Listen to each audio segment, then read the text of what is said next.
सभी मित्रों और विद्यार्थियों का भारतीय विजन क्लासेस पर पुनः स्वागत है। मित्रों, आज हम हिंदी साहित्य का महत्वपूर्ण टॉपिक प्रगतिवाद और प्रयोगवाद काव्यधारा को लेकर हम इस क्लास में उपस्थित हुए हैं। मित्रों, प्रगतिवाद और प्रयोगवाद का इतना बेहतर क्लास अब तक आप कभी नहीं देखे होंगे। पूरा क्लास को पढ़िएगा और क्लास को पढ़ने के बाद आप हमें कमेंट कीजिएगा कि आपको क्लास कैसा लगा। हिंदी साहित्य से संबंधित जितने भी महत्वपूर्ण किताबें हैं, सभी किताबों से एक एक महत्वपूर्ण निचोड़ को हम आपके सामने लेकर प्रस्तुत हैं। यानी पूरा क्लास पढ़ने के बाद आपको प्रगतिवाद और प्रयोगवाद से संबंधित कोई भी दिक्कतें नहीं होगी, क्योंकि हम जितने भी किताब महत्वपूर्ण किताब है, जितने भी महत्वपूर्ण लेखक हैं, सभी के किताबों से जो भी महत्वपूर्ण तथ्य थे प्रगतिवाद और प्रयोगवाद से जुड़े हुए सभी को लेकर आए हैं। यानी जहां से परीक्षा में प्रश्न आते हैं उन सभी मुख्य तथ्यों को लेकर आपके सामने प्रस्तुत हैं। मित्रों, वीडियो प्रारंभ करने से पहले आपसे रिक्वेस्ट होगा कि आप भारतीय विजन क्लासेस को सब्सक्राइब कर देना और बेल आइकन को भी क्लिक कर देना, ताकि वीडियो सबसे पहले आपके पास पहुंचे। मित्रों, भारतीय विजन क्लासेस पर सब कुछ फ्री है। यानी जो विद्यार्थी भारतीय विजन क्लासेस से जुड़ेंगे उन विद्यार्थियों को क्लास के साथ साथ PDF नोट्स भी फ्री में दिए जाएंगे। आपका समय न गवाते हुए चलिए प्रारंभ करते हैं। प्रगतिवादी काव्यधारा। प्रगतिवाद जिसका समय सीमा है 1936 से लेकर 1942। प्रगतिवाद का जो समय सीमा है वह कितना है, तो 1936 से लेकर 1942। हिंदी साहित्य में मार्क्सवादी चेतना जिस काव्यधारा में देखने को मिलती है उसे क्या कहते हैं, तो उसे प्रगतिवाद कहते हैं। फिर से देख लीजिए, हिंदी साहित्य में मार्क्सवादी चेतना जिस काव्यधारा में देखने को मिलती है उसे प्रगतिवाद कहा जाता है। प्रगतिवाद मार्क्सवादी दर्शन के आधार पर चलता है। प्रगतिवाद जो है मित्रों, वह मार्क्सवादी दर्शन के आधार पर चलता है। प्रगतिवाद में वर्ग चेतना की प्रधानता है। प्रगतिवाद में वर्ग चेतना की प्रधानता है। मित्रों, एकक बिंदी को ध्यान से पढ़ना। प्रगतिवाद में किसकी प्रधानता है, तो वर्ग चेतना की प्रधानता है। प्रगतिवाद मार्क्सवादी चेतना के आधार पर चलता है। हिंदी साहित्य में मार्क्सवादी चेतना जिस काव्यधारा में देखने को मिलती है वही क्या है, तो प्रगतिवाद है। द्वंद्वात्मक भौतिकवाद प्रगतिवाद का आधार है। द्वंद्वात्मक भौतिकवाद जो है वह प्रगतिवाद का आधार है। मित्रों, याद रखना, जहाँ जितने भी महत्वपूर्ण तथ्य हैं, जहाँ से परीक्षा में बार बार सवाल आ चुके हैं, उन्हीं सभी तथ्यों को लेकर आपके सम्मुख प्रस्तुत हैं, क्योंकि परीक्षा में यहीं से सवाल आते हैं। यहाँ देखिए, द्वंद्वात्मक भौतिकवाद क्या है, तो प्रगतिवाद का आधार है। प्रगतिवाद को साम्यवाद का साहित्यिक संस्करण कहा जाता है। प्रगतिवाद को साम्यवाद का साहित्यिक संस्करण कहा जाता है। प्रगतिवाद का प्रवर्तक सुमित्रानंदन पंत हैं। प्रगतिवाद का प्रवर्तक कौन है, तो सुमित्रानंदन पंत हैं। और प्रगतिवाद के आदि प्रवर्तक कौन है, तो कार्ल मार्क्स हैं। याद रखना, अगर प्रवर्तक सिर्फ पूछे यानी प्रगतिवाद का प्रवर्तक कौन है, तो सुमित्रानंदन पंत। लेकिन अगर आदि प्रवर्तक की बात हो तो क्या होगा, तो आदि प्रवर्तक कौन है, तो कार्ल मार्क्स हैं। और इन्हीं से प्रभावित है प्रगतिवाद। आगे देखिए, पंत की कविता परिवर्तन प्रगतिवाद का बीज है। पंत की जो कविता परिवर्तन है उसे प्रगतिवाद का बीज कहा जाता है। यानी पंत की कविता परिवर्तन से ही प्रगतिवाद का प्रारंभ माना जाता है। आगे है, प्रगतिवाद साम्यवाद का पोषक और पूंजीवाद का शत्रु है। प्रगतिवाद जो है वह साम्यवाद का पोषक और पूंजीवाद का क्या है, तो शत्रु है। प्रगतिशील लेखक संघ का प्रथम अधिवेशन 1936 ईस्वी में लखनऊ उत्तर प्रदेश में हुआ था। प्रगतिशील लेखक संघ जो था उसका जो प्रथम अधिवेशन जो हुआ था, कब हुआ था, 1936 ईस्वी में हुआ था। कहाँ पर, तो लखनऊ उत्तर प्रदेश में हुआ था। जिसके प्रथम अध्यक्ष कौन थे, तो महान कथाकार उपन्यासकार प्रेमचंद थे। यानी प्रगतिशील लेखक संघ के प्रथम अध्यक्ष कौन रहे? तो प्रेमचंद रहे। और इसका प्रथम अधिवेशन कब हुआ था? 1936 ईस्वी में। और कहाँ पर हुआ था? तो लखनऊ में हुआ था। आगे नागार्जुन, केदारनाथ अग्रवाल, त्रिलोचन, ये क्या हैं? तो प्रमुख प्रगतिवादी, थोड़ा प्रगतिवादी यहाँ दीर्घ होगा, प्रमुख प्रगतिवादी कवि हैं। कौन कौन? नागार्जुन, केदारनाथ अग्रवाल, त्रिलोचन और एक शिवमंगल सिंह सुमन भी हैं। ये सब क्या हैं?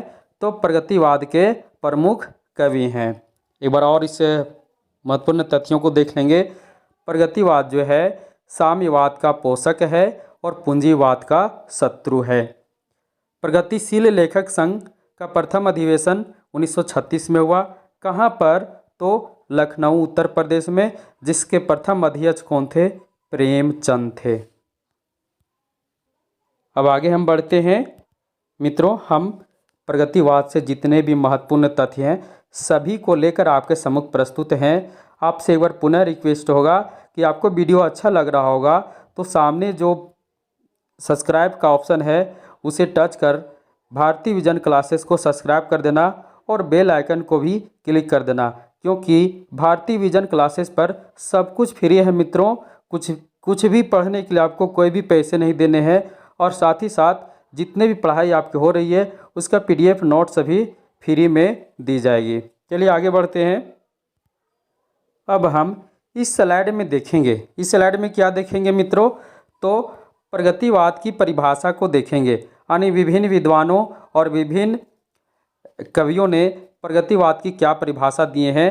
तो सबसे पहले देखते हैं, प्रगतिवाद उपयोगितावाद का ही दूसरा नाम है। प्रगतिवाद उपयोगितावाद का ही दूसरा नाम है। यह किसने कहा? तो यह सुमित्रा नंदन पंत ने कहा। सुमित्रा नंदन पंत ने क्या कहा प्रगतिवाद के बारे में? तो प्रगतिवाद उपयोगितावाद का ही दूसरा नाम है। उसके बाद देखिए डॉक्टर नगेंद्र ने क्या कहा। डॉक्टर नगेंद्र ने प्रगतिवाद की परिभाषा देते हुए कहा कि प्रगतिवाद साम्यवाद का पोषक है और पूंजीवाद का शत्रु है। प्रश्न आ सकता है कि प्रगतिवाद साम्यवाद का पोषक है और पूंजीवाद का शत्रु है। यह प्रगतिवाद को किसने कहा? तो डॉक्टर नगेंद्र ने कहा।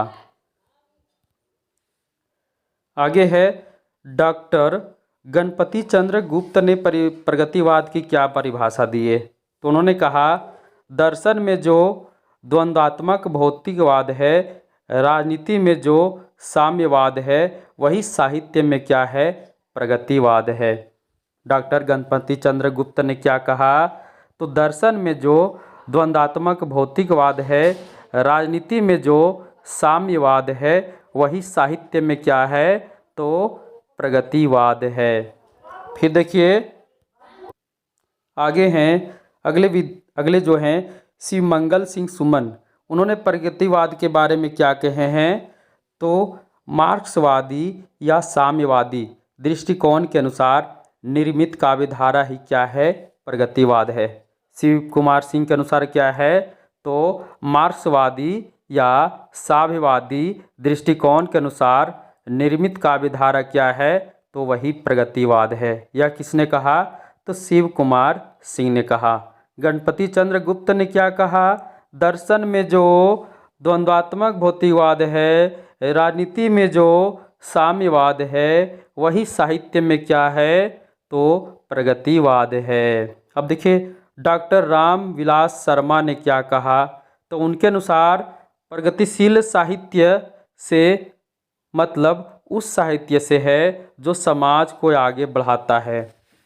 डॉक्टर रामविलास शर्मा ने कहा प्रगतिवाद के बारे में कि प्रगतिशील साहित्य से मतलब उस साहित्य से है जो समाज को क्या करता है? आगे बढ़ाता है। ये थे विभिन्न कवि कह सकते हैं जिन्होंने प्रगतिवाद के बारे में अपने अपने विचार रखे। अब आगे बढ़ते हैं। अब हम इस स्लाइड में देखेंगे प्रगतिवाद की विशेषताएं। क्या देखेंगे? प्रगतिवाद की विशेषताएं। पहला विशेषता है सामाजिक यथार्थवाद की अभिव्यक्ति। पहला क्या विशेषता है? सामाजिक यथार्थवाद की अभिव्यक्ति। दूसरी विशेषता क्या है? समसामयिक समस्याओं का चित्रण। समसामयिक समस्याओं का चित्रण, ये दूसरी विशेषता है। तीसरी विशेषता क्या है, जो बहुत ही प्रमुख है? शोषकों, पूंजीपतियों, जमींदारों और उद्योगपतियों के प्रति घृणा का भाव। यानी प्रगतिवादी जो रचनाएं थी, जो कविताएं थी, उनमें शोषकों, पूंजीपतियों, जमींदारों और उद्योगपतियों के प्रति घृणा और रोष का भाव है। आगे, शोषकों के प्रति करुण भाव है। यानी शोषकों नहीं मित्रों, शोषितों के प्रति, है ना। शोषक लोग, पूंजीपति लोग, जमींदार लोग और उद्योगपति लोग जो शोषण करते थे और उसे शोषित जो वर्ग के लोग थे, उन शोषितों के प्रति क्या था? तो प्रगतिवादी रचनाओं में करुण का भाव था। जबकि उनका शोषण करने वाले शोषक वर्ग के लोग, पूंजीपति वर्ग के लोग, जमींदार वर्ग के लोग, उद्योगपति जितने भी थे, सभी के प्रति क्या था? तो प्रगतिवादी कविताओं में रोष और घृणा का भाव था। जबकि उनसे शोषित वर्ग के जो लोग थे, उनके प्रति क्या था? तो करुण का भाव था, यानी दया का भाव था। आगे देखिए, ईश्वर, धर्म, आत्मा, परमात्मा, भाग्य संबंधी विचारों का विरोध। यानी प्रगतिवादी कविताओं में ईश्वर, धर्म, आत्मा, परमात्मा, भाग्य संबंधी विचारों का क्या हुआ है? तो विरोध हुआ है। आगे, समाजवाद, राष्ट्रीयता और मानव सत्ता का महत्व दिया गया है। यानी प्रगतिवादी रचनाओं में समाजवाद, राष्ट्रीयता और मानव सत्ता का महत्व दिया गया है। अगला, नारी के प्रति जो है यथार्थवादी दृष्टिकोण है। यानी नारी के प्रति जो है प्रगतिवादी रचनाओं में यथार्थवादी दृष्टिकोण है। अब आपके सामने प्रस्तुत है बहुत ही महत्वपूर्ण टॉपिक, प्रगतिशील लेखक संघ। यहाँ से हर परीक्षा में प्रश्न कई बार आ चुके हैं। सबसे पहले आपको याद रख लेना है, प्रगतिशील लेखक संघ की स्थापना कब हुई?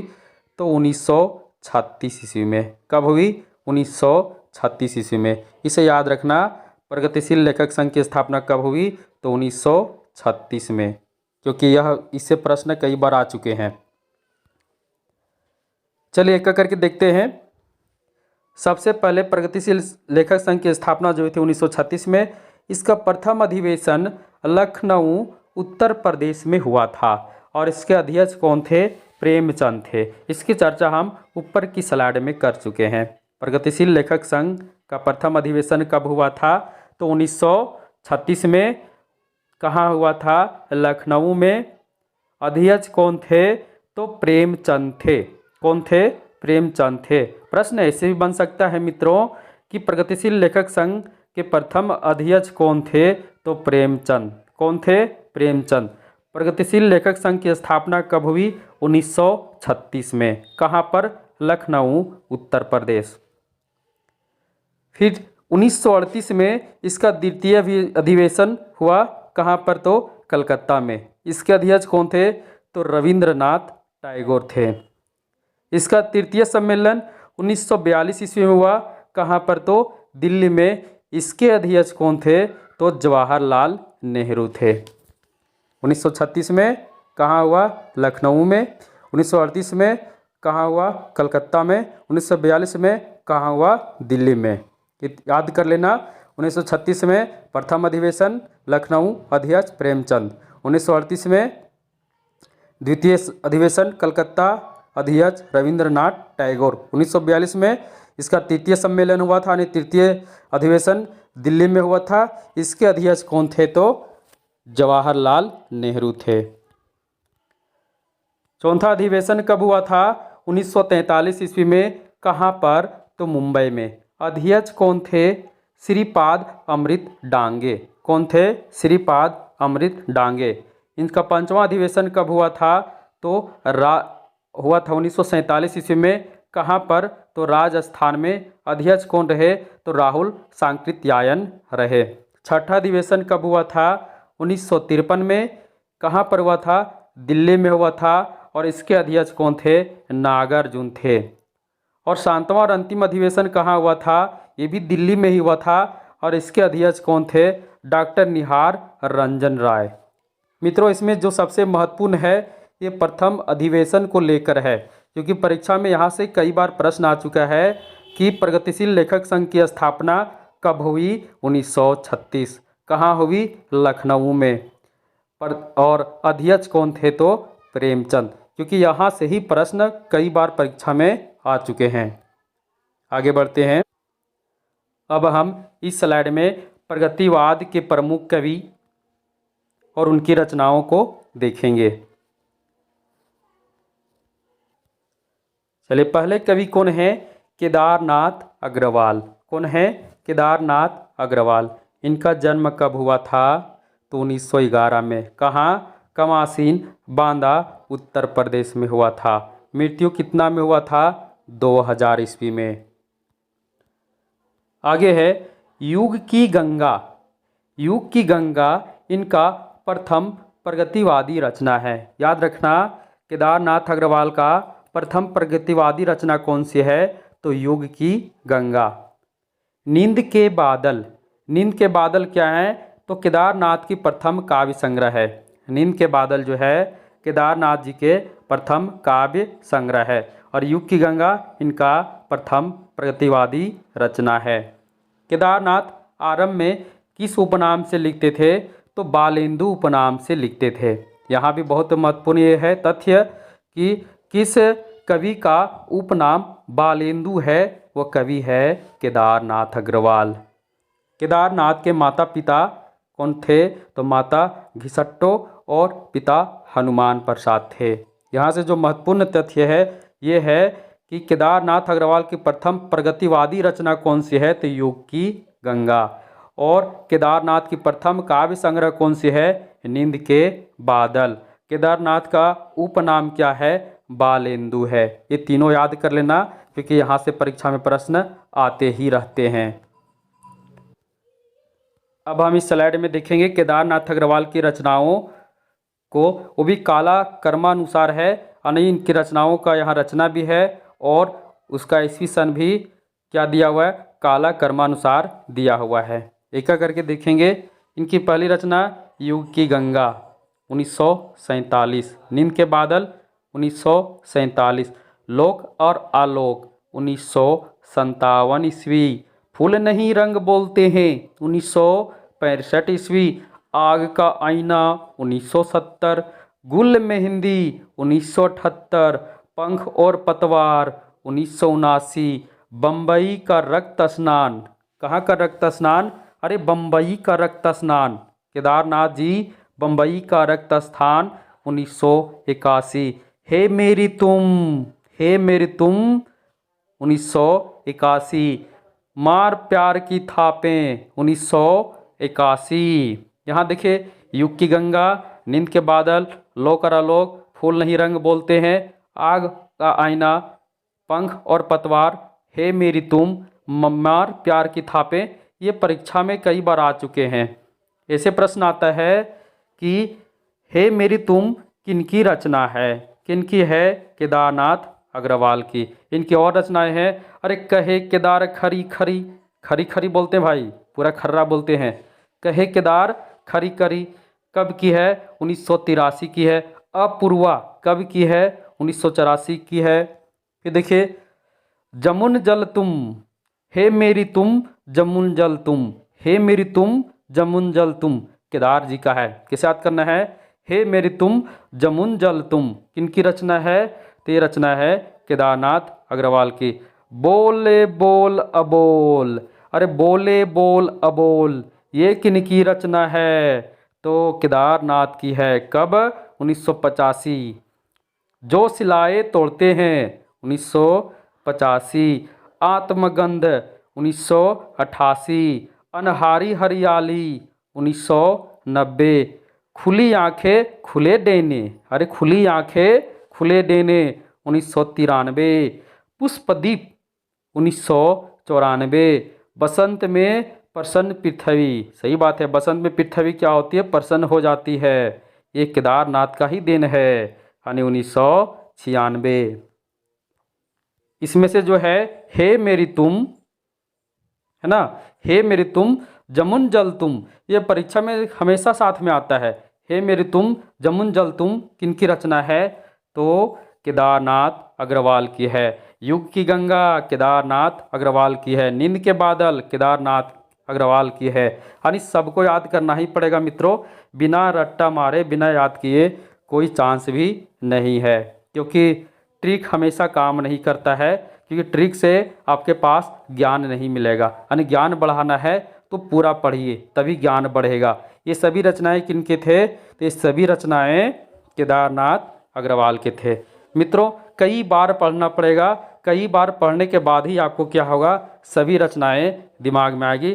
तो बार बार पढ़ना, बार बार पढ़ना। युग की गंगा, नींद के बादल, लोकर लोक, फूल नहीं रंग बोलते, आग का आईना, गुल मेहंदी, पंख और पतवार, बम्बई का रक्त स्नान, हे मेरी तुम जमुन जल तुम, मार प्यार की थापे कहे केदार खरी खरी। ऐसे ही आपको याद करना पड़ेगा और बार बार जब रटिएगा तो आपके दिमाग में आ जाएगा।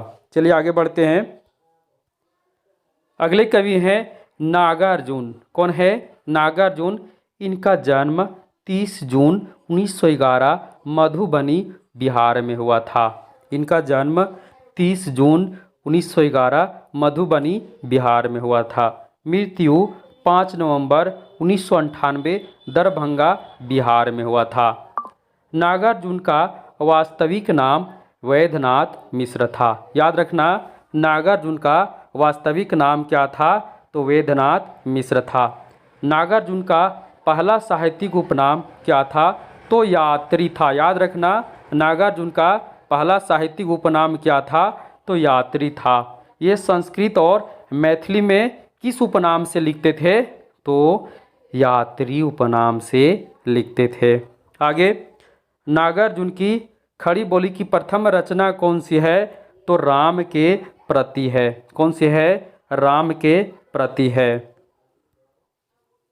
आगे है, नागार्जुन का मैथिली भाषा में प्रकाशित प्रथम कविता कौन सी है, मिथिला है। याद रखना, नागार्जुन जी द्वारा मैथिली भाषा में प्रकाशित प्रथम कविता कौन सी है, तो मिथिला है।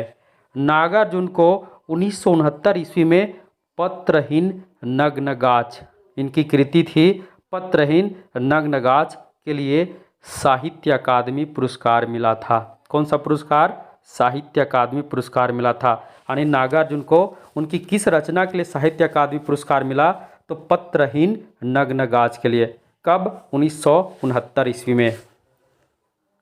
नागार्जुन को राजनीति कवि के रूप में भी जाना जाता है। नागार्जुन को राजनीति कवि के रूप में भी जाना जाता है।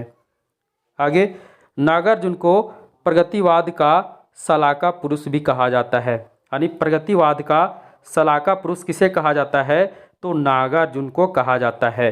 प्रगतिवाद का सलाका पुरुष किसे कहा जाता है मित्रों, तो नागार्जुन को कहा जाता है। अब हम इस स्लाइड में देखेंगे नागार्जुन की प्रमुख रचनाएं। युगधारा, युग की गंगा केदारनाथ अग्रवाल, लेकिन युगधारा नागार्जुन। यहाँ कंफ्यूजन हो जाता है, युग की गंगा युगधारा, तो युग की गंगा, अरे केदारनाथ, अरे केदारनाथ में जाइएगा तो आपको गंगा मिलेगा, केदारनाथ जाइएगा तो आपको वहाँ गंगा मिलेगा। तो युग की गंगा केदारनाथ, युगधारा नागार्जुन। एक एक करके देखते हैं। युगधारा रचनाकाल 1953, सतरंगे पंखों वाली रचनाकाल 1959, प्यासी पथराई आँखें रचनाकाल 1962, भस्मांकुर रचनाकाल 1971। याद रखना, भस्मांकुर जो है इनका खंड काव्य है। तालाब की मछलियाँ रचनाकाल 1975, खिचड़ी विप्लव देखा हमने, खिचड़ी विप्लव देखा हमने रचनाकाल 1980, तुमने कहा था, तुमने कहा था रचनाकाल 1980, हजार हजार बाहों वाली रचनाकाल 1981, पुरानी जुतियों का कोरस रचनाकाल 1985। ये सभी क्या हैं, तो नागार्जुन की प्रमुख रचनाएं हैं। एक बार फिर से देख लेंगे। युगधारा नागार्जुन, सतरंगे पंखों वाली नागार्जुन, प्यासी पथराई आंखें नागार्जुन, भस्मांकुर नागार्जुन। भस्मांकुर क्या है, खंड काव्य है। तालाब की मछलियां नागार्जुन, खिचड़ी विप्लव देखा हमने नागार्जुन, तुमने कहा था नागार्जुन, हजार हजार बाहों वाली नागार्जुन, पुरानी जुतियों का कोरस नागार्जुन। ऐसे ही आपको याद करना है, बिना रटे आपके पास नहीं रहेगा, आपको रटना ही पड़ेगा। आपको बार बार एक ही चीज़ को देखना। युगधारा नागार्जुन, सतरंगे पंखों वाली नागार्जुन, आपको रटना ही पड़ेगा और बराबर अध्ययन करना पड़ेगा। बिना अध्ययन के आपके माइंड में कोई भी रचना नहीं रह पाएगा। आप बार बार क्या करना, अध्ययन करते रहना। आगे नागार्जुन के प्रसिद्ध कविताएं हैं। बादल को घिरते देखा है, बादल को घिरते देखा है, पासानी सिंदूर तिलकित भाल, यह दंतुरित मुस्कान, पांच पुत भारत माता के, पांच पुत भारत माता के, अकाल और उसके बाद। यहाँ से कौन कौन सवाल कहाँ से आता है, एक बादल को घिरते देखा है, अकाल और उसके बाद, यह दंतुरित मुस्कान, ये परीक्षा में आते हैं। यह किनकी कविता है, तो नागार्जुन की कविता है। अगले कवि हैं शिवमंगल सिंह सुमन। कौन है, शिवमंगल सिंह सुमन। इनका जन्म 1915 झगरपुर, उन्नाव जिला, उत्तर प्रदेश में हुआ था। मृत्यु 2002 उज्जैन, मध्य प्रदेश में हुआ था। जन्म 1915, मृत्यु 2002। अब यहाँ देखिए, शिवमंगल सिंह सुमन गांधीवादी विचारधारा के कवि हैं। शिवमंगल सिंह सुमन जो हैं वे गांधीवादी विचारधारा के कवि हैं। 1974 में इन्हें पद्मश्री पुरस्कार मिला। 1974 में पद्मश्री पुरस्कार मिला और 1974 में ही इनकी रचना मिट्टी की बारात, कौन सी रचना है, मिट्टी की बारात के लिए साहित्य अकादमी पुरस्कार मिला। यानी प्रश्न आ सकता है कि शिवमंगल सिंह सुमन को उनकी किस रचना के लिए साहित्य अकादमी पुरस्कार मिला, तो मिट्टी की बारात। कब मिला, 1974 ईस्वी में। अब यहाँ देखिए, शिवमंगल सिंह सुमन के प्रमुख रचनाएं कौन कौन से हैं। हिलोल, जीवन के गान, युग का मोल, युग की गंगा केदारनाथ अग्रवाल, युगधारा नागार्जुन और युग का मोल शिवमंगल सिंह सुमन। आगे देखिए, प्रलय सृजन, विश्वास बदलता ही गया, विंध्य हिमाचल, मिट्टी की बारात, वाणी की व्यथा, पर आंखें नहीं भरी और हम पंछी उन्मुक्त गगन के। यहाँ ध्यान दीजिएगा, हम पंछी उन्मुक्त गगन के, यह प्रश्न आ चुका है कई बार। हम पंछी उन्मुक्त गगन के किनकी रचना है, तो शिवमंगल सिंह सुमन की रचना है। सबको याद करना पड़ेगा। हिलोल शिवमंगल जी, जीवन के गान शिवमंगल, जीवन के गान करोगे तभी तो शिवमंगल होगा, यानी मंगल होगा। युग का मोल रखोगे तभी तो मंगल होगा। प्रलय सृजन मंगल, विश्वास बदलता ही गया, यानी शिवमंगल जी का विश्वास बदलता ही गया। विंध्य हिमाचल मंगल होगा, यानी हिमाचल पर जाओगे तभी क्या होगा, मंगल होगा। विंध्य हिमाचल, यहाँ हिमालय लिखा हुआ याद रखना, विंध्य हिमाचल। मिट्टी की बारात शिवमंगल सिंह, वाणी की व्यथा शिवमंगल सिंह, पर आंखें नहीं भरी शिवमंगल सिंह, हम पंछी उन्मुक्त गगन के, हम पंछी उन्मुक्त गगन के शिवमंगल सिंह। क्योंकि यह बहुत ही महत्वपूर्ण है और परीक्षा में यह कई बार आ चुका है। आगे देखिए, शिवमंगल सिंह सुमन की प्रसिद्ध कविताएं भी निम्नलिखित हैं। गुनिया का यौवन, कलकत्ते का अकाल और चल रही कुदाली। गुनिया का यौवन, कलकत्ते का अकाल और चल रही कुदाली, ये क्या है, इनकी प्रसिद्ध कविता है। आगे ऊपर क्या है, इनकी प्रसिद्ध काव्य संग्रह है। हिलोल, जीवन के गान, युग का मोल, प्रलय सृजन, विश्वास बदलता ही गया, विंध्य हिमालय, मिट्टी की बारात, वाणी की व्यथा, पर आंखें नहीं भरी और हम पंछी उन्मुक्त गगन के। आगे बढ़ते हैं। अगले कवि हैं वासुदेव सिंह त्रिलोचन। वासुदेव सिंह त्रिलोचन, इनका जन्म 20 अगस्त 1917 को हुआ था। कहाँ पर, सुल्तानपुर, उत्तर प्रदेश में। मृत्यु कब हुआ था, तो मृत्यु 2007 में हुआ था। कहाँ पर, उत्तर प्रदेश में। अब यहाँ देखिए, प्रश्न कई बार आता है कि त्रिलोचन का मूल नाम क्या है, तो त्रिलोचन का मूल नाम वासुदेव सिंह है, याद रखना। मुक्तिबोध इन्हें अवध का विलास कवि कहते हैं। यहाँ से दो प्रश्न आता है, अवध का विलास कवि किन्हें कहा जाता है, सॉरी अवध का किसान कवि, है ना, मिस्टेक हो गया। अवध का किसान कवि किन्हें कहा जाता है, तो अवध का किसान कवि त्रिलोचन को कहा जाता है। त्रिलोचन को अवध का किसान कवि किसने कहा, तो मुक्तिबोध ने कहा। ये दो प्रश्न बनते हैं यहाँ से मित्रों। आगे देखिए, हिंदी में सानेट लिखने वाले प्रसिद्ध कवि कौन हैं, तो त्रिलोचन ही हैं। हिंदी में सानेट किन्हें कहा गया है, तो त्रिलोचन को ही कहा गया है। त्रिलोचन का प्रथम काव्य संग्रह धरती है। कौन सा है, तो धरती है। त्रिलोचन का प्रथम काव्य संग्रह धरती है। त्रिलोचन को अवध का किसान कवि कहा जाता है। अवध का किसान कवि त्रिलोचन को किसने कहा, तो मुक्तिबोध ने कहा। और सानेट शब्द आ गया, तो सानेट शब्द किनसे जुड़ा हुआ है, तो त्रिलोचन शास्त्री से ही जुड़ा हुआ है। सानेट शब्द किनसे जुड़ा हुआ है, तो त्रिलोचन से ही जुड़ा हुआ है। अब यहाँ देखिए, त्रिलोचन की रचनाओं को हम देखेंगे। महत्वपूर्ण जो प्रमुख रचनाएं त्रिलोचन के हैं, तो एक एक करके देखेंगे। धरती, गुलाब और बुलबुल, दिगंत, ताप के ताए हुए दिन, शब्द, उस जनपद का कवि हूँ, अरधान, तुम्हें सौंपता हूँ, फूल नाम एक, और अनकही भी कुछ कहानी है। फिर से देख लीजिए। धरती रचनाकाल 1945, रचनाकार त्रिलोचन। गुलाब और बुलबुल त्रिलोचन, रचनाकाल 1956। दिगंत त्रिलोचन, रचनाकाल 57। ताप के ताए हुए दिन त्रिलोचन, रचनाकाल 1980। शब्द त्रिलोचन, रचनाकाल 1980। उस जनपद का कवि हूँ त्रिलोचन, रचनाकाल 1981। अर्घान त्रिलोचन, रचनाकाल 1984। तुम्हें सौंपता हूँ त्रिलोचन, रचनाकाल 1985। फूल नाम एक त्रिलोचन, रचनाकाल 1985।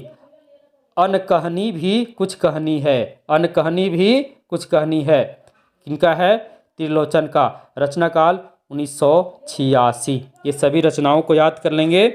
धरती त्रिलोचन, गुलाब और बुलबुल त्रिलोचन, दिगंत त्रिलोचन, ताप के ताए हुए दिन। यहाँ से प्रश्न आता है, ताप के ताए हुए दिन किनका है, तो त्रिलोचन का रचना। धरती किनका रचना है, त्रिलोचन का है। उस जनपद का कवि हूँ किनका रचना है, तो त्रिलोचन का है।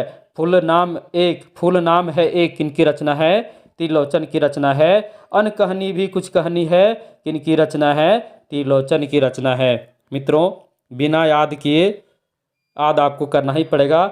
जब तक आप याद नहीं कीजिएगा, बार बार रटिएगा नहीं, बार बार इसे रिवीजन नहीं कीजिएगा, तब तक जो रचनाएं हैं आपके दिमाग में नहीं रहेंगी और परीक्षा में कंफ्यूजन हो जाता है यह किनकी रचना है। तो बार बार रटिए। धरती त्रिलोचन, गुलाब और बुलबुल त्रिलोचन, धरती त्रिलोचन, गुलाब और बुलबुल त्रिलोचन, दिगंत त्रिलोचन।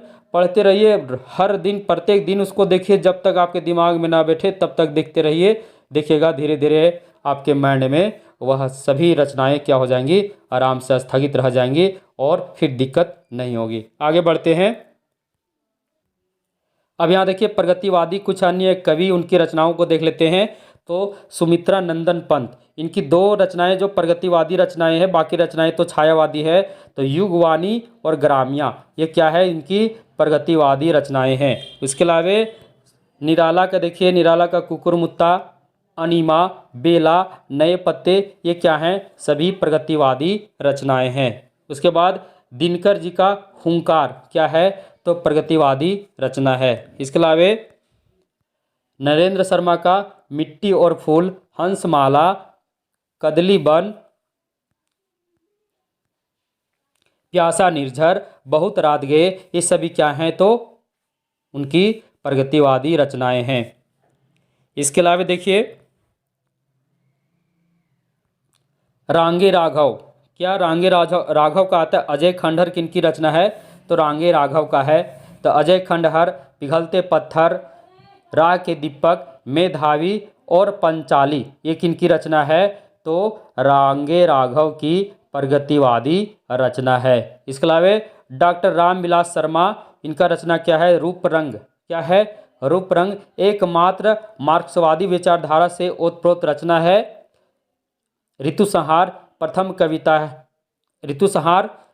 कविता आशा 1929 में रचित, यानी ऋतुसंहार अलग है और इनकी प्रथम कविता कौन सा है? आशा है, जो 1929 में रचित है। फिर आगे देखिए, त्रिलोचन को तो देख ही लिए हैं, मिट्टी की बारात है ना, ये सब देख लिए हैं।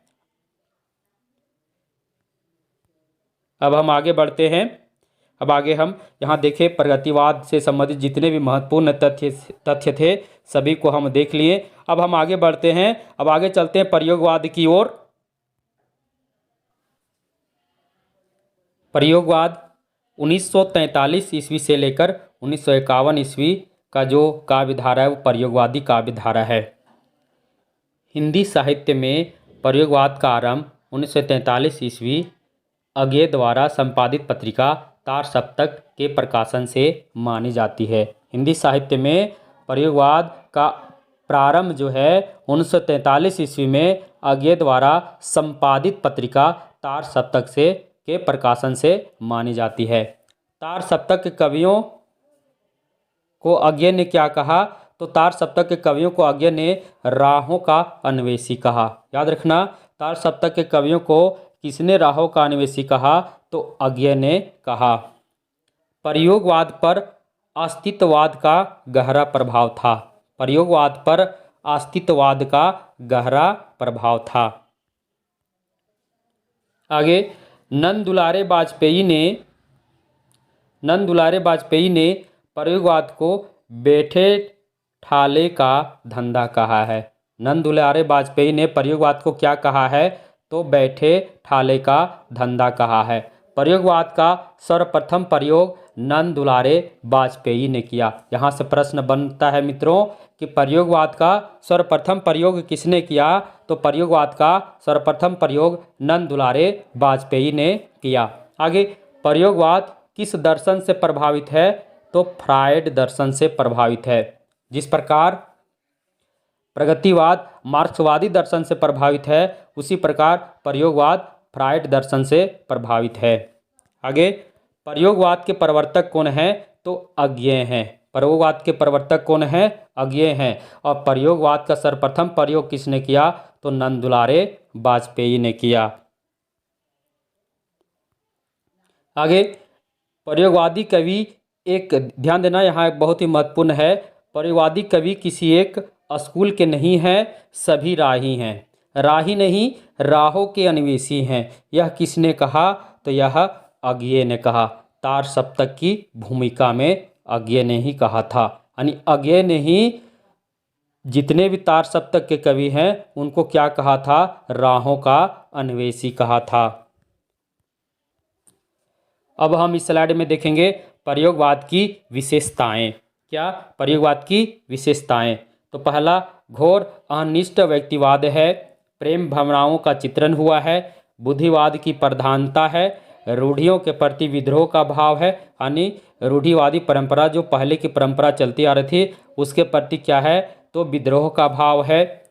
मानव मन की निराशा, कुंठा और हताशा का वर्णन किया गया है, यानी मानव के मन में जो निराशा की भाव थी, कुंठा की भाव थी, हताशा की भाव थी, उसका भी वर्णन किया गया है। और कविताओं में मुक्त छंद का प्रयोग मिलता है। कौन सा छंद का? तो मुक्त छंद का प्रयोग मिलता है।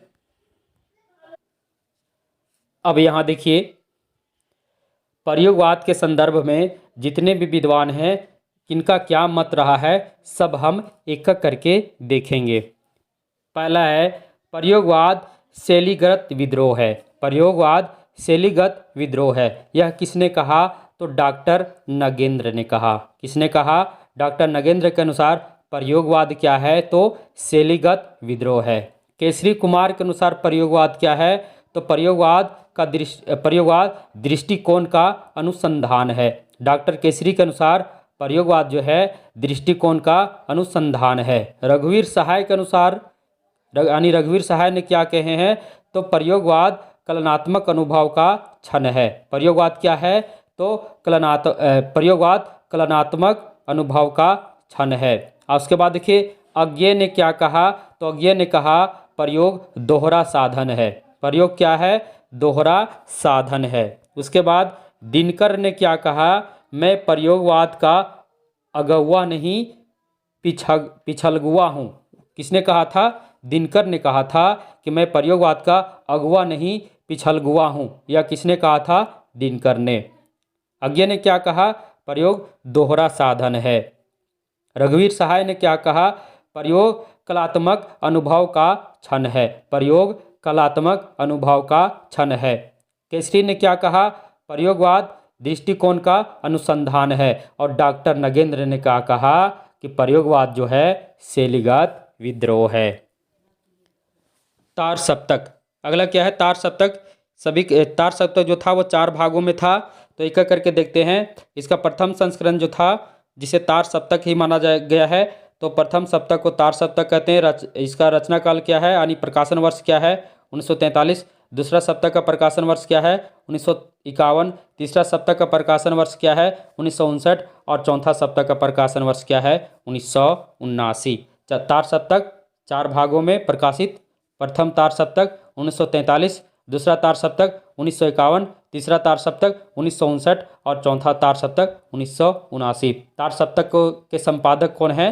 तो तार सप्तक के संपादक अज्ञे हैं।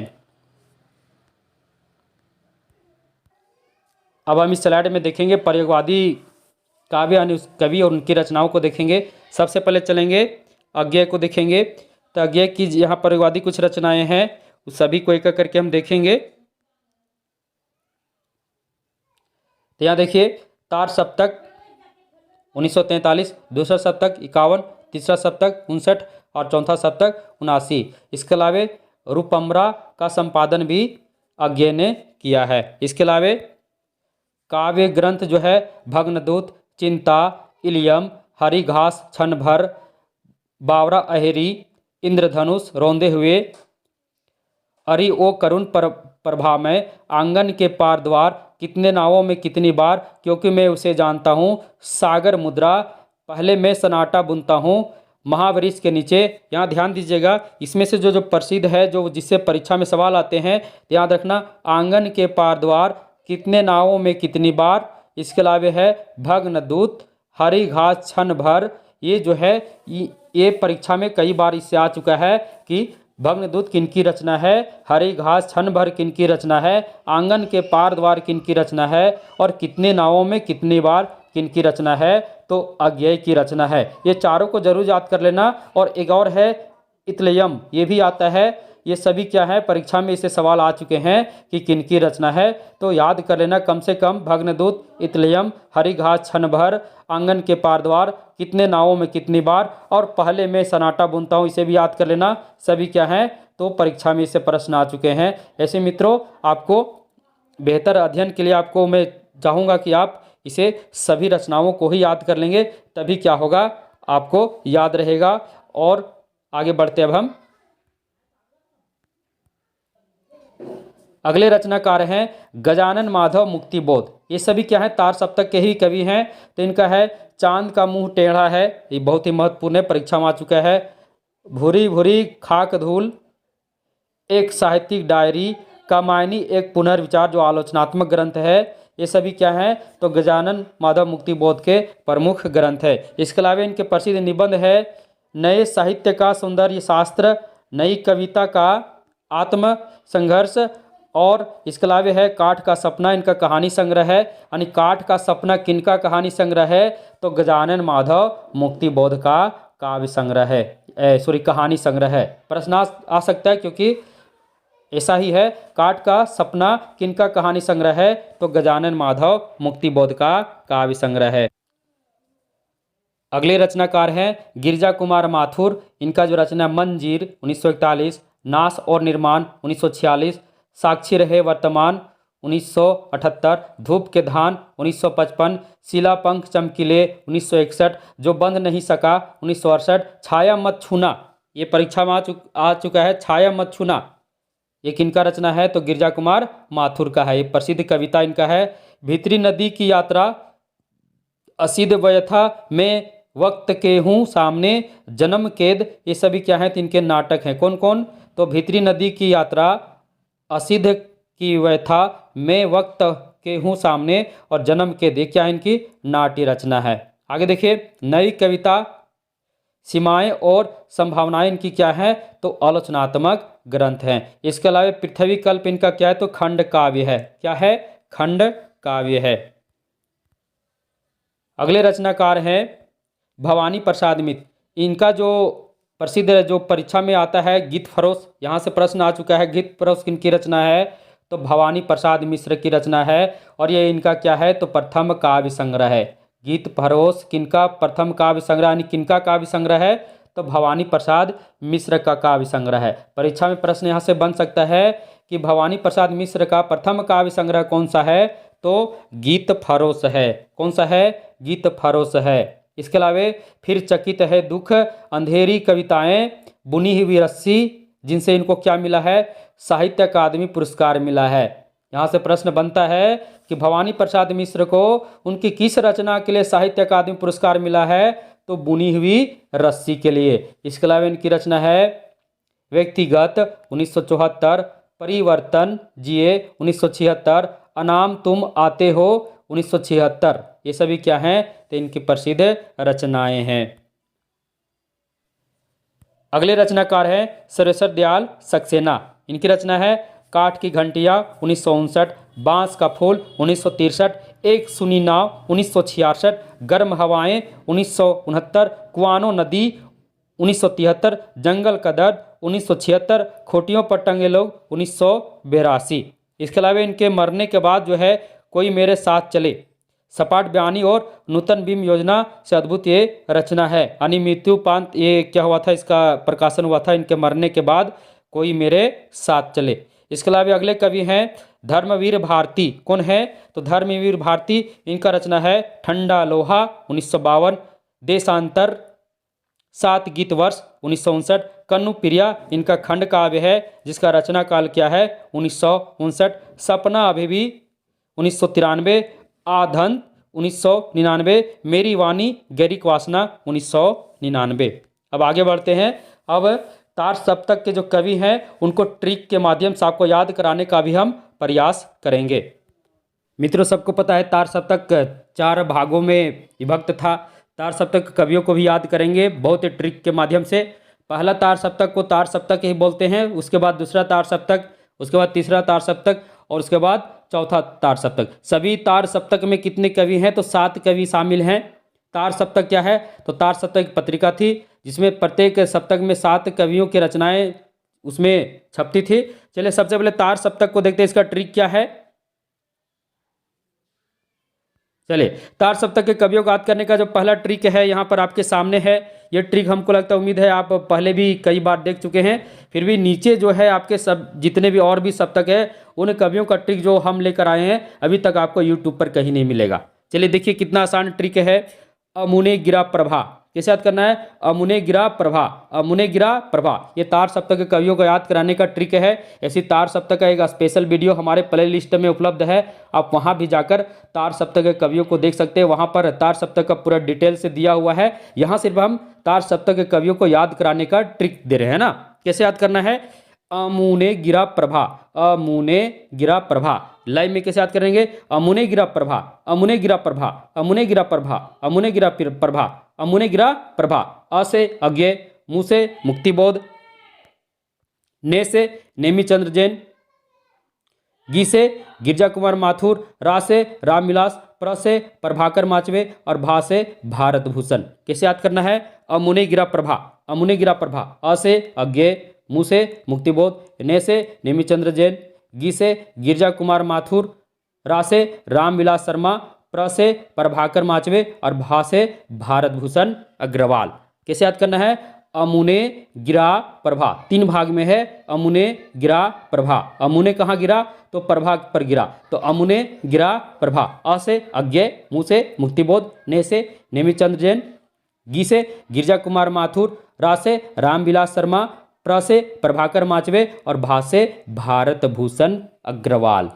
ऐसे याद करना है, अमुने गिरा प्रभा। तार सप्तक यानी पहला सप्तक जो है उसको कैसे याद करना है, उसके कवियों को 7 कवियों को कैसे याद करेंगे, तो इसी ट्रिक के माध्यम से याद करेंगे। अमुने गिरा प्रभा कैसे याद करना है, अमुने गिरा प्रभा। अरे अ से अज्ञेय, मु से मुक्ति बोध, ने से नेमी चंद जैन, अरे गी से गिरजा कुमार माथुर और रा से रामविलास शर्मा और प्र से प्रभाकर माचवे और भा से भारत भूषण अग्रवाल। चलिए आगे बढ़ते हैं। अब यहाँ है दूसरे सप्तक के कवियों को कैसे याद करेंगे, क्योंकि तार सप्तक जो था वो 4 भागों में था, तो उसका दूसरा सप्तक है, उनके कवियों को कैसे याद करेंगे। इसका भी बहुत ही आसान ट्रिक है, ये आपको कहीं नहीं मिलेगा। ये ट्रिक हम आपके लिए लेकर आए हैं, क्योंकि यह ट्रिक के लिए हम बहुत ही मेहनत किए हैं। कैसे याद करना है, सहभर सनध, सहभर सनध कैसे याद करना है, सहभर सनध, सहभर सनध, सहभर सनध कैसे याद करना है, सहभर सनध, सहभर सनध, सहभर सनध। एक और इसमें ट्रिक आपको दे रहे हैं, तालव्य स वाले यानी तार सप्तक के जितने भी कवि हैं जिनका नाम का पहला अक्षर तालव्य स से प्रारंभ होता है, वो समझ लीजिएगा वे दूसरे सप्तक के ही कवि हैं, है ना। सहभर सनद, यहाँ 2 तालव्य स आया है, स। तो ये सिर्फ तार सप्तक जो चला है 4 भागों में, उसमें से सिर्फ दूसरा ही सप्तक में जो कवि है जिनका नाम का पहला अक्षर तालव्य स से है। तो सहभर सनद, सहभर सनद कैसे याद करना है, सहभर सनद, सहभर सनद, सहभर सनद। हम बार बार रिपीट कर रहे हैं, बार बार रिपीट करें, वीडियो लंबी हो रही है परंतु बार बार रिपीट इसलिए कर रहे हैं क्योंकि आपको याद हो जाए। कैसे याद करना है, सहभर सनद, सहभर सनद, सहभर सनद। स से शमशेर, ह से हरिनारायण, भ से भवानी, र से रघुवीर, स से संकुत माथुर यानी शकुंतला माथुर, न से नरेश और ध से धर्मवीर। कैसे याद करना है, स से शमशेर यानी शमशेर बहादुर सिंह, ह से हरिनारायण मिश्र, भ से भवानी प्रसाद मिश्र, र से रघुवीर सहाय, स से शकुंतला माथुर, न से नरेश मेहता और ध से धर्मवीर भारती। क्या है इसका ट्रिक, सहभर सनद। तार सप्तक का ट्रिक क्या था, पहला ट्रिक क्या था, अमुने गिरा प्रभा, अमुने गिरा प्रभा, और यहाँ क्या है, सहभर सनद, सहभर सनद। 3 भाग में इसको भी याद करना है, सहभर सनद, सहभर सनद। स से शमशेर बहादुर सिंह, ह से हरिनारायण मिश्र, भ से भवानी प्रसाद मिश्र, र से रघुवीर सहाय, तालव्य फिर सा है, इससे क्या हो जाएगा, संकुत माथुर, कहीं इनका नाम शकुंतला माथुर भी मिलता है, न से नरेश मेहता और ध से धर्मवीर भारती। ये ट्रिक है, इस ट्रिक का इस्तेमाल कीजिएगा तो दूसरे सप्तक के भी कवि बहुत ही आसानी से आपको याद हो जाएंगे। सहभर सनद, सहभर सनद। पहला तार सप्तक अमुने गिरा प्रभा, अमुने गिरा प्रभा। दूसरा सप्तक सहभर सनद। चलिए आगे बढ़ते हैं। मित्रों वीडियो आपको अच्छा लग रहा होगा तो आप चैनल को जरूर से जरूर सब्सक्राइब कर देना। आपका सब्सक्राइब करने से आप मेरा हौसला बढ़ता है और उसी हौसला से हम एक से बढ़कर एक वीडियो आपके सामने लेकर आते रहते हैं।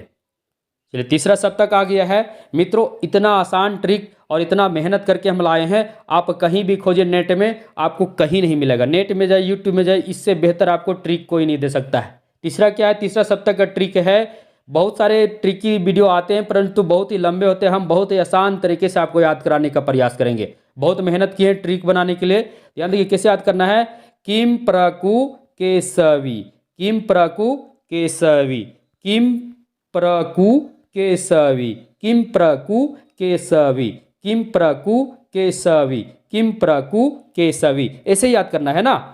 कि से कृति चौधरी, म से मदन, पर से प्रयाग नारायण, कु से कुंवर नारायण, के से केदारनाथ, स से सर्वेश्वर दयाल सक्सेना और वी से विजय देव नारायण। कैसे याद करना है, किम प्रकु केसवी, किम प्रकु केसवी। मित्रों वीडियो को बढ़ा कर मत देखना, हम आपको याद करा रहे हैं और हमको लगता है कि वीडियो देखते ही देखते आप याद भी कर लेंगे। बस आपको ट्रिक याद रखना है, किम प्रकु केसवी। पहला तार सप्तक अमुने गिरा प्रभा, दूसरा तार सप्तक सहभर सनद, तीसरा तार सप्तक किम प्रकु केसवी, किम प्रकु केसवी। देखिए यहाँ भी स है पर आपको याद रखना तालव्य स, तालव्य स कहाँ पर है तो दूसरा सप्तक में है, और ये यहाँ पर क्या दंश है ये तो इसमें है। तो किम प्रकु केसवी, कि से कृति चौधरी, म से मदन मोहन वात्सायन, प्र से प्रयाग नारायण, कु से कुंवर नारायण, के से केदारनाथ, स से सर्वेश्वर दयाल सक्सेना और वी से विजय देव नारायण। ऐसे ही आपको याद करना है। ये ट्रिक का इस्तेमाल कीजिए। आप अगर कभी के भूल भी जाइएगा तो ट्रिक के माध्यम से आप आसानी से याद कर लेना। मैं आपको यह गारंटी देता हूँ कि आप एग्जाम में बैठिएगा तो अगर प्रश्न आ गया इनमें से कौन सा कवि है जो दूसरा सप्तक का है, या इनमें से कौन सा कवि है जो पहला सप्तक का है, इनमें से कौन सा कवि है तीसरा सप्तक का है, तो आप इस ट्रिक का इस्तेमाल करना। अक्सर प्रश्न ऐसे आता है इनमें से कौन सा कवि जो तीसरा सप्तक का नहीं है या फिर दूसरा सप्तक का नहीं है। 4 ऑप्शन रहेंगे, उसमें से एक कवि जो रहेगा, मान लो तीसरा सप्तक से पूछ दिया इनमें से कौन सा कवि है जो तीसरा सप्तक का नहीं है, तो एक कवि क्या रहेगा, या तो पहला का रहेगा, या तो दूसरा का रहेगा, या तो चौथा का रहेगा। तो आप ये ट्रिक से ही पता कर पाएंगे। ट्रिक का जैसे इस्तेमाल करेंगे आपको तुरंत पता चल जाएगा कि यह कवि तीसरा सप्तक का नहीं है। तो ऐसे ही आपको याद करना है। ये ट्रिक क्या है, किम प्रकु केसवी, किम प्रकु केसवी, ये क्या है, ट्रिक है। आगे बढ़ते हैं। फिर से आपसे रिक्वेस्ट है कि वीडियो आपको अच्छा लगा होगा तो आप चैनल को जरूर से जरूर सब्सक्राइब कर देना, क्योंकि भारतीय विजन क्लासेस पर सब कुछ फ्री है। जो विद्यार्थी लगातार हमसे बने रहेंगे, हमारे वीडियो से बने रहेंगे, उन्हें ज्ञान के साथ साथ मैं उनको PDF नोट्स भी फ्री में दूंगा। चलिए आगे बढ़ते हैं। अब आपके सामने चतुर्थ सप्तक यानी चौथा सप्तक प्रस्तुत है। बहुत ही आसान ट्रिक इसका हम बनाए हैं, बहुत मेहनत किए हैं मित्रों, तब इतना आसान हुआ है। आप भी कहिएगा कितना आसान ट्रिक है। हम तो बहुत ही टेंशन में थे कि तार सप्तक के कवियों को कैसे याद करें, तो अब तार सप्तक के कवियों को याद करना वह बहुत ही आसान। अरे नहीं याद हुआ तब भी बहुत ही आसान है कि उनको हम कैसे तुरंत सही जवाब देंगे। तो ट्रिक का ही इस्तेमाल करेंगे। याद तो कीजिएगा। देखिए मित्रों, याद कीजिएगा तो बहुत ही अच्छा है, क्योंकि याद करने से ही ज्ञान बढ़ता है। तो आप जितना याद रखिएगा आपके पास उतना ज्ञान रहेगा। फिर भी परीक्षा में जाने के बाद कंफ्यूजन हो ही जाता है कि कौन सा कवि किस सप्तक का है, तो ये ट्रिक का ही इस्तेमाल करना, तो आप तुरंत ही जवाब दे दोगे। कैसे है, तो ये बहुत ही आसान कर दिए हैं। कैसे याद करना है, अवराज सवराज सुश्रीनंद, अवराज सवराज सुश्रीनंद, अवराज सवराज सुश्रीनंद, अवराज सवराज सुश्रीनंद, अवराज सवराज सुश्रीनंद। ऐसे ही आपको याद करना है, अवराज सवराज सुश्रीनंद। अरे अव से अवधेश, राज से राजकुमार, स्व से स्वदेश, ही राज से राजेंद्र, सु से सुमन राजे, श्री से श्री राम और नंद से नंद किशोर। अवराज सवराज सुश्री नंद, अवराज सवराज सुश्री नंद। अव से अवधेश, राज से राजकुमार, स्व से स्वदेश, राज से राजेंद्र, सु से सुमन राजे, श्री से श्री राम और नंद से नंद किशोर दास, सॉरी नंद किशोर। ऐसे ही आपको क्या करना है, याद करना है। अवराज सवराज सुश्री नंद, ये दोनों एक साथ, अवराज सवराज सुश्री नंद। ये तो बहुत ही आसान हो गया ना, कितना आसान हो गया। अव से अवधेश हो जाएगा, राज से राजकुमार हो जाएगा, स्व से स्वदेश हो जाएगा, राज से राजेंद्र हो जाएगा, सु से सुमन राज हो जाएगा, श्री से श्री राम और नंद से नंद किशोर। मित्रों, तार सप्तक का स्पेशल वीडियो हमारे प्ले लिस्ट में उपलब्ध है। आप प्ले लिस्ट में जाकर तार सप्तक को आपको बहुत ही अच्छा से पढ़ना होगा, तो आप प्ले लिस्ट में जाइए, आपको तार सप्तक का बहुत ही अच्छा से उसमें सब कुछ दिया हुआ है। उसको पढ़ने के बाद तार सप्तक से कोई भी सवाल आएगा आप देखते ही उत्तर देंगे। हाँ, आज का जो वीडियो था कवियों को याद करने का ट्रिक, इस ट्रिक के माध्यम से हम तुरंत जान लेंगे कौन सा कवि किस सप्तक का है, या फिर कौन सा कवि किस युग का है, द्विवेदी युग का कौन है, भारतेंदु युग का कौन है, और तार सप्तक में पहला सप्तक का कौन है, दूसरा का कौन है, तीसरा का कौन है, चौथा सप्तक का कौन है। तो ट्रिक हम आपके सामने लाए थे। मुझे उम्मीद है कि आपको ट्रिक बहुत ही अच्छा लगा होगा। मुझे फिर से मैं आपसे रिक्वेस्ट करता हूँ कि आप भारतीय विजन क्लासेस को जरूर से जरूर सब्सक्राइब कर देना और बेल आइकन को भी क्लिक कर देना। जब मैं आपके सामने एक से बढ़कर एक वीडियो लेकर आऊँ तो सबसे पहले आपको आपके पास पहुँचे, क्योंकि हमारा लक्ष्य है कि सभी विद्यार्थियों को फ्री में सब कुछ, यानी जितने विद्यार्थी हैं, क्योंकि यूट्यूब पर बहुत सारे क्लासेस चलते हैं जो पेड क्लासेस होते हैं, उसमें पैसा देना पड़ता है। मैं आपको सब कुछ फ्री में दूंगा। PDF भी फ्री में दूंगा। बस आप हमारा हौसला बढ़ाएं, चैनल को सब्सक्राइब करें। धन्यवाद।